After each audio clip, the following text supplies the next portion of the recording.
Hello students, मैं Mithilesh Gupta, associate professor political science, government college Karauli.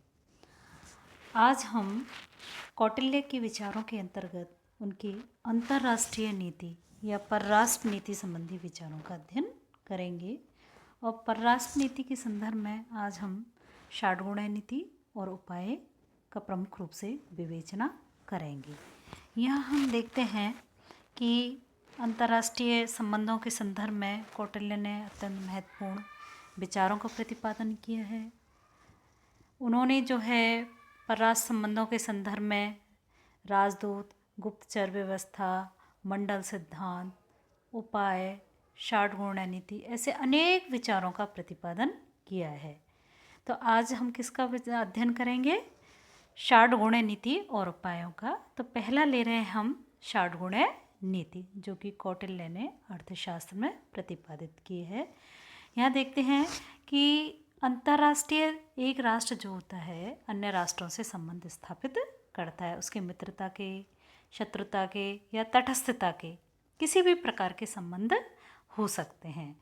तो षाडगुण नीति क्या है कि पड़ोसी जो राज्य हैं या विदेशी जो राज्य हैं उनके प्रति व्यवहार कैसा होना चाहिए, व्यवहार के संबंध में कौटिल्य ने षाडगुण, षाड यानी छह लक्षणों वाली या 6 गुणों वाली नीति का प्रतिपादन किया है। और ये 6 लक्षण क्या हैं? संधि, विग्रह, यान, आसन, संश्रय और देदीभाव। तो इनका हम आज अध्ययन करेंगे। पहली जो षाडगुण नीति का पहला जो लक्षण है या पहला जो चरण है वो है संधि। संधि में क्या बताया है उन्होंने? कौटिल्य क्या कहते हैं? किसी भी राजा के लिए संधि करने की नीति का उद्देश्य जो है शत्रु राज की शक्ति को नष्ट करना या स्वयं को बलशाली बनाना होता है। दूसरे राज्यों से जो संधि करते हैं उसका उद्देश्य क्या है? या तो शत्रु राज की शक्ति को नष्ट करना या स्वयं को बलवान बनाना होता है।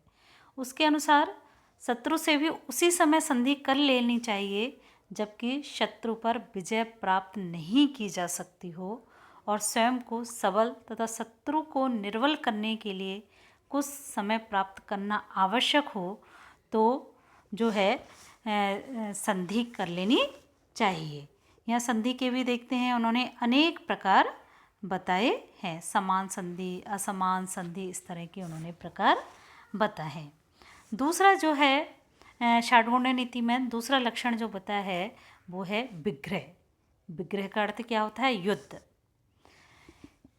कौटिल्य कहते हैं कि इस नीति का तभी राजा के द्वारा अपनानी चाहिए जब राजा दूसरे राजा यानी शत्रु जो होता है उसको निर्बल देखे और स्वयं उसकी युद्ध की व्यवस्थाएं ठीक हों तथा वह अपनी शक्ति के बारे में पूर्णतः आश्वस्त हो कि मैं अगर युद्ध करता हूँ दूसरे राज्य से तो जीत जाएंगे। तभी जो है विग्रह नीति का अनुसरण उनके द्वारा करना चाहिए। और इसके अनुसरण से पूर्व वो कहते हैं राजा के द्वारा जो एक राज्य मंडल आएगा, राज्य मंडल के मित्र राज्यों की सहायता प्राप्त कर लेने की व्यवस्था कर लेनी चाहिए।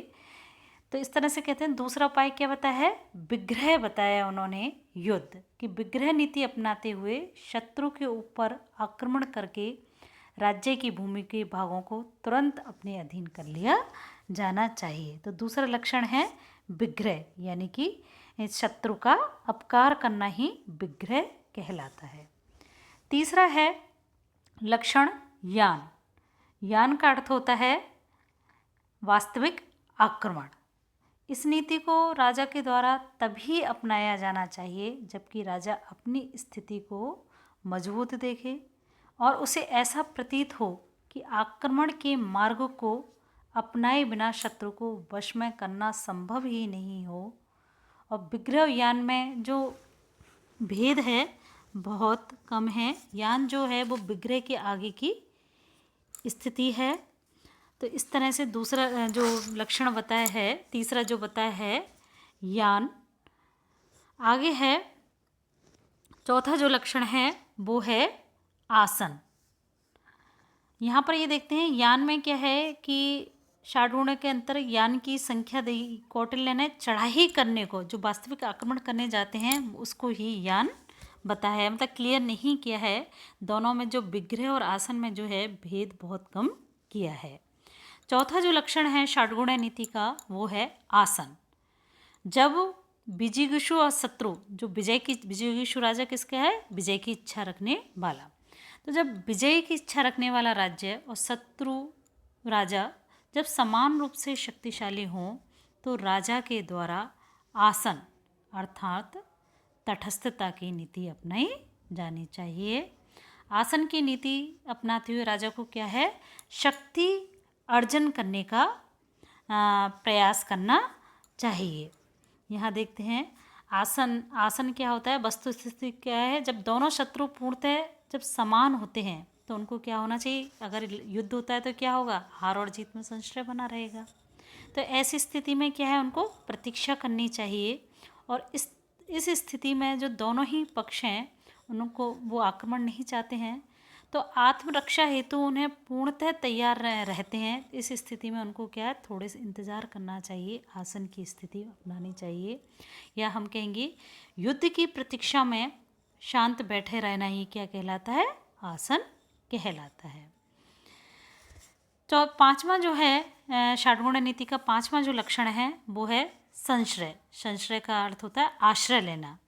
किसी बलवान राजा का आश्रय लेने को ही क्या कहा है? संश्रय। यदि राजा शत्रु को हानि नहीं पहुंचा सकता है, दूसरे शत्रु राजा पर को हानि नहीं पहुंचा सकता है और वह अपनी रक्षा करने में भी असमर्थ है तो ऐसे राजा को क्या कहता है कौटिल्य? बलवान राजा का आश्रय लेना चाहिए, उसके आश्रय में चला जाना चाहिए। लेकिन यहाँ ये ध्यान रखा जाना चाहिए कि जिस राजा का वो आश्रय ले रहा है वह शत्रु से अधिक बलवान होना चाहिए। यदि इतना बलवान राजा ना मिले तो फिर सबल शत्रु की ही शरण ले ले। मतलब राजा जिसकी शरण में जा रहा है वो राजा कैसा होना चाहिए? बलवान होना चाहिए, तभी उस राजा का आश्रय लेना चाहिए। षाडगुण नीति का जो अंतिम जो लक्षण बताया है या अंतिम जो नीति है वो क्या बताइए? द्विविधि भाव। द्विविधि भाव की नीति में कौटिल्य का आशय है कि एक राज्य के प्रति जो है संधि और दूसरे राज्य के प्रति विग्रह की नीति को अपनाने से है। जब अपने उद्देश्य की पूर्ति के लिए एक राज्य से सहायता लेने और दूसरे राज्य की लड़ने की आवश्यकता हो तो द्विविधि भाव की नीति भी अपनाई जा सकती है। अनेक जगह द्विविधि भाव की नीति में क्या कहा है कि सेना को दो भागों में बांटकर युद्ध करना, मतलब एक शासक के द्वारा एक साथ दो विपरीत प्रवृत्तियों को अपनाया जा सकता है। तो इस संदर्भ में अलग अलग दृष्टिकोण हैं। कौटिल्य का मत मनु और शुक्र से भिन्न है। संदर्भ में मनु और शुक्र द्विविधि भाव को ऐसी नीति के रूप में परिभाषित करते हैं जिसमें शासक अपनी सेना को दो टुकड़ों में विभाजित कर उन्हें अलग अलग स्थानों पर नियुक्त करता है। मनु और शुक्र क्या कहते हैं? द्विविधि भाव का अर्थ क्या बताते हैं? सेना को दो भागों में बांटना। जबकि कौटिल्य ने यहाँ क्या बताया है? एक राज्य के प्रति संधि और दूसरे राज्य के प्रति विग्रह की नीति को अपनाने को उन्होंने द्विविधि भाव कहा है। तो इस प्रकार से देखते हैं कौटिल्य की विचारधारा का मूल ये है कि विशेष परिस्थितियों के अनुसार जो भी नीति उपयुक्त हो वही नीति एक राजा के द्वारा एक राज्य के द्वारा अंतर्राष्ट्रीय क्षेत्र में अपनाई जानी चाहिए। कौटिल्य की जो है राज्य विषयक अन्य विचारधाराओं की भांति हम देखते हैं वैदेशिक क्षेत्र में भी उनके विचार यथार्थ और वास्तविक हैं। तो यहाँ हमने पहले अंतर्राष्ट्रीय संबंधों के संदर्भ में पहले षाडगुण नीति का अध्ययन किया, यानी कि 6 लक्षणों वाली संधि, विग्रह, यान, आसन, संश्रय और द्विविधि भाव 6 लक्षणों वाली नीति का अध्ययन किया। दूसरी नीति है अंतर्राष्ट्रीय संबंधों के संदर्भ में, वो है उपाय, कि उन्होंने 4 उपाय बताए हैं अंतर्राष्ट्रीय क्षेत्र में कि एक राज्य जो है दूसरे राज्यों के प्रति अपनाई जा सकने वाली नीति को उन्होंने 4 सामान्य प्रारूपों में प्रस्तुत किया है जिनको उन्होंने उपाय नाम दिया है। 4 उपाय बताए हैं और कौटिल्य कहते हैं इन उपायों में से 1, 2, 3 या समय के अनुसार चारों उपायों को मिले जुले रूप में भी दूसरे देशों के साथ संबंधों के संदर्भ में अपना सकते हैं।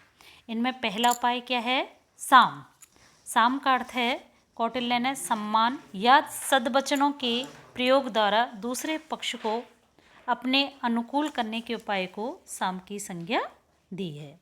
कौटिल्य जो है वो राजा को साम उपाय को निरंतर अपनाने का परामर्श देते हैं, क्योंकि उनकी मान्यता है कि यदि सम्मान से ही किसी को वश में किया जा सके तो बिना किसी अन्य साधनों के प्रयोग के भी राजा अपने उद्देश्य की पूर्ति कर सकता है।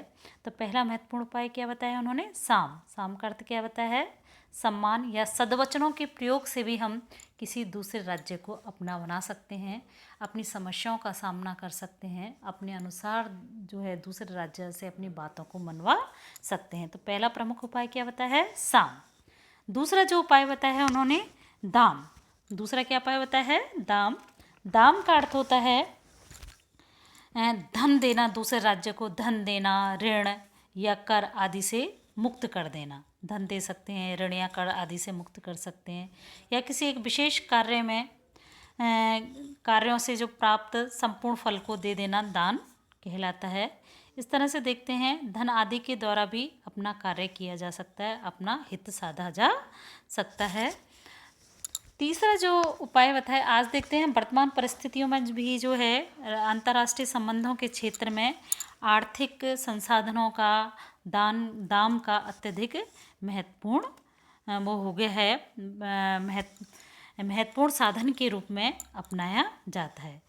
तीसरा जो है वो है भेद। तीसरा उपाय क्या बताया उन्होंने? भेद बताया है।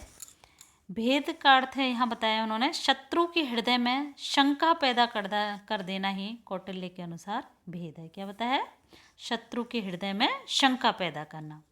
कौटिल्य कहते हैं, कौटिल्य ने भेद उत्पन्न करने की विधियों का वर्णन करते हुए प्रतिपादित किया है कि गूढ़ पुरुषों द्वारा मिथ्या प्रचार एवं कपट लेख आदि के प्रयोग से भी शत्रु एवं उसके अनुयायियों के मध्य, उनके मित्रों के मध्य भेद किया जा सकता है। वर्तमान में देखते हैं कि भेद जो है, भेद का राजनीति का अंतर्राष्ट्रीय संबंधों में अत्यंत महत्वपूर्ण उपाय के रूप में अपनाई जाती है। शत्रु देशों में आप देखते हैं उल्टा सीधा प्रचार प्रसार किया जाता है और उनकी जनता के मन मानस को चेंज कर दिया जाता है। वर्तमान में मीडिया का इस संदर्भ में अत्यधिक महत्वपूर्ण रोल हो गया है।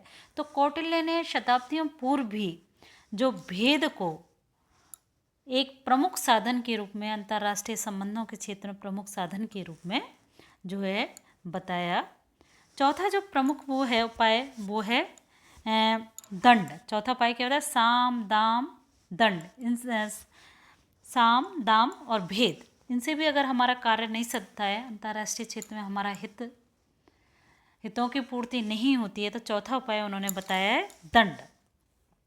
प्राचीन भारतीय आचार्यों ने हम देखते हैं शत्रु का दमन करने को ही के लिए दंड को जो है अंतिम विकल्प के रूप में माना है, अंतिम उपाय के रूप में माना है।